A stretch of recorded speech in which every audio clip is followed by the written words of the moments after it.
அன்பு நண்பர்களே, அனைவருக்கும் அன்னை சமையல் உமாவின் அன்பான வணக்கங்கள். இன்னைக்கு அன்னை சமையலில் பார்க்க போகிறது சிக்கன் வறுவல். இது பார்த்திங்கன்னா சாம்பார் சாதம், தயிர் சாதத்துக்கு ரொம்ப நல்லாயிருக்கும். அதே மாதிரி பிரியாணிக்கு ரொம்ப சூப்பராக இருக்கும்.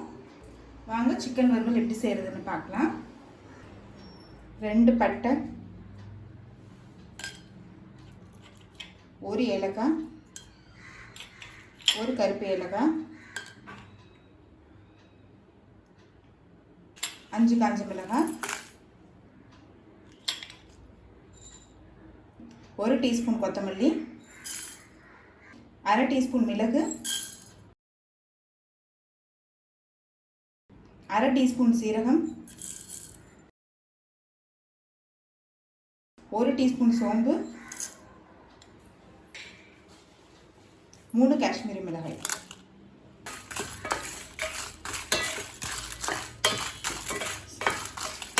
ஸ்லோவில் வச்சு நல்ல வாசனை வர வரைக்கும் வறுத்துக்கோங்க. காஷ்மீரி மிளகாய் நான் கலருக்காக தாங்க போடுறேன். கலர் தான் கொடுக்கும், காரம் கொடுக்காது. நீங்கள் அது விருப்பப்பட்டீங்கன்னா நீங்கள் சேர்த்துக்கலாம்.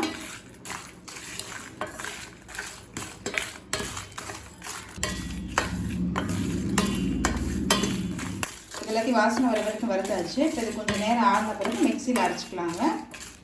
இப்போ இதை மிக்சியில் அரைச்சிக்கலாம். இப்போ இதை மிக்சியில் அரைச்சாச்சு. இப்போ இதை எடுத்து தனியாக வச்சிடலாம். 1/2 கிலோ சிக்கன் சேர்த்துக்கலாங்க. இப்போ 2 டீஸ்பூன் இஞ்சி பூண்டு விழுது சேர்த்துக்கலாம். 1 டேபிள் ஸ்பூன் தயிர், 1 டீஸ்பூன் எலுமிச்சை சாறு, அரைச்சி வச்சிருக்க மசாலா இதில் சேர்த்துக்கலாம். தேவையான அளவு உப்பு,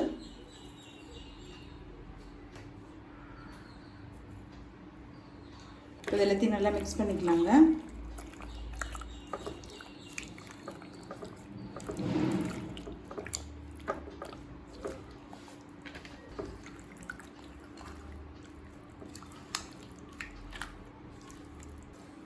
இப்போ இது எல்லாத்தையும் நல்லா மிக்ஸ் பண்ணியாச்சு. இப்போ இதை எடுத்து தனியாக வச்சுக்கலாம்.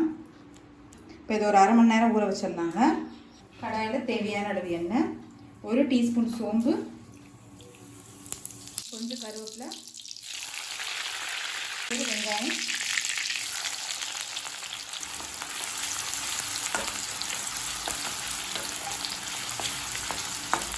அடுத்தது தக்காளி சேர்த்துக்கலாங்க. தக்காளி பாதி தக்காளி சேர்த்துக்கலாம் போடுங்க. அடுத்தது நம்ம மேரினேட் பண்ணி வச்சுருக்க சிக்கன் இதில் சேர்த்துக்கலாங்க. மசாலா இது கூடவே சேர்த்துக்கோங்க. இது கூடவே கொஞ்சமாக உப்பு சேர்த்துக்கலாம்.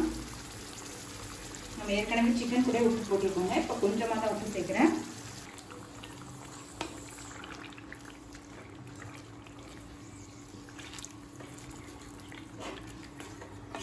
தண்ணி சேர்க்க வேணாம். நம்ம ஊற்றிருக்க எண்ணெயும் அந்த சிக்கன்லேருந்து வர தண்ணியுமே போதும்.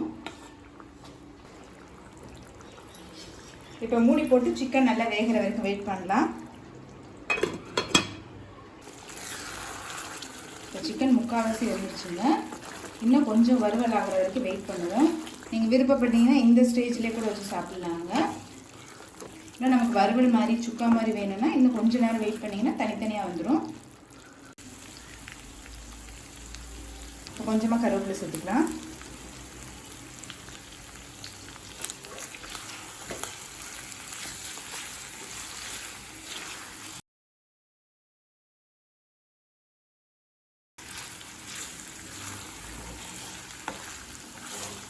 வரும் கிரேவி சுத்தமாக இல்லை. இப்போ சிக்கனில் தனித்தனியாக ஆகிடுச்சுங்க. சிக்கன் வறுவல் ரெடி ஆகிடுச்சு. சர்வ் பண்ணிடலாம்.